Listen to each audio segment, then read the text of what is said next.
Hi అండి, అందరికీ నమస్కారం. Welcome back to my channel. ఈ వీడియోలో ఇప్పుడే అందిన వార్త అండి. చంద్రబాబుకి షాక్, వాలంటీర్ వ్యవస్థ పైన హైకోర్టు కీలక ప్రకటన. పూర్తి వివరాలు అయితే ఈ వీడియోలో తెలుసుకుందాము. వీడియోని ఎక్కడే కానీ స్కిప్ చేయకుండా ఎండ్ వరకు చూడండి, అప్పుడే పూర్తి ఇన్ఫర్మేషన్ అర్థమవుతుంది. అలాగే వీడియోకి ఒక లైక్ చేయండి. ఇక వీడియోలోకి అయితే వెళ్ళిపోదాము. ఏపీలో కీలకమైన వాలంటీర్ల వ్యవహారం ముదిరింది. వైసీపీ హయాంలో 2019లో నియమితులైన వాలంటీర్ల విషయం తాజాగా జరిగిన సార్వత్రిక ఎన్నికలకు ముందు పెను వివాదం రేపిన విషయం తెలిసిందే.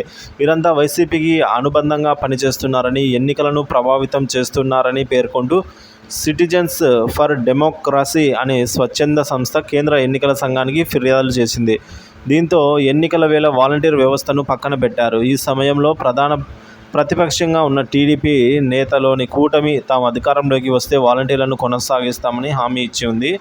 అంతేకాదు, ప్రస్తుత ముఖ్యమంత్రి టీడీపీ అధినేత చంద్రబాబు మరో అడుగు ముందుకేసి తాము అధికారంలోకి వచ్చాక వాలంటీర్ల వేతనాలను 5,000 నుంచి 10,000 రూపాయలకు పెంచుతామని చెప్పారు. అయితే సర్కారు వచ్చినా ఇప్పటి వరకు చంద్రబాబు నిర్ణయం తీసుకోలేదు. అంతేకాదు, జూలై 1వ తేదీన ప్రతి ఇంటికి వెళ్ళి ఇవ్వాల్సిన సామాజిక భద్రతా పెన్షన్ గ్రామవార్డు సచివాలయాల్లోని కార్యదర్శులు ఇతర సిబ్బందితో పంపిణీ చేసేలా నిర్ణయం తీసుకున్నారు.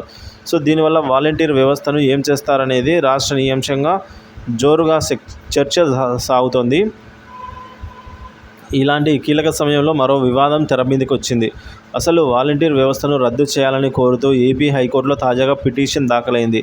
గత వైసీపీ హయాంలో చేపట్టిన వాలంటీర్ నియామకాలన్నీ కూడా అస్పష్టంగా ఉన్నాయని, రిజర్వేషన్లను పాటించలేదని పిటిషనర్ పేర్కొన్నారు. అంతేకాదు, వైసీపీకి నాయకుల అనుచరులను, వారి కుటుంబ సభ్యులను కూడా వాలంటీర్లుగా నియమించుకున్నారని పిటిషన్లో పేర్కొన్నారు. ఈ నేపథ్యంలో రాష్ట్ర వ్యాప్తంగా వాలంటీర్ వ్యవస్థని రద్దు చేయాలని కోరారు. దీనిని విచారణకు స్వీకరించిన హైకోర్టు సమాధానం చెప్పాలంటూ చంద్రబాబును సర్కారు ఆదేశించింది. సో రద్దు చేస్తే ఏమవుతుందంటే, ప్రస్తుతం వేసిన పిటిషన్పై హైకోర్టు రాష్ట్ర ప్రభుత్వం ఎటువంటి సమాధానం చెబుతుందనేది ఆసక్తికరంగా మారింది. అయితే సమాధానం ఎలా ఉన్నప్పటికీ వాలంటీర్ వ్యవస్థను రద్దు చేస్తే రాజకీయంగా చంద్రబాబుకు ఇబ్బంది వస్తుంది. ఈ నేపథ్యంలో ఒకవేళ ఇప్పుడు వ్యవస్థను రద్దు చేసినా కొత్తగా నూతన వాలంటీర్లను రిక్రూట్ చేసుకునే అవకాశం ఉంది. అయితే అప్పుడు ఏ విధానంలో వాలంటీర్లను వ్యవస్థను తీసుకొని వస్తారో చూడాలి. ఇది ఇలా ఉంటే వాలంటీర్ వ్యవస్థను ఓన్ చేసుకున్న వైసీపీ మాత్రం ఈ విషయంలో ఇప్పటి వరకు స్పందించకపోవడము గమనార్హం అనేది చెప్తూ ఉన్నారు ఫ్రెండ్స్.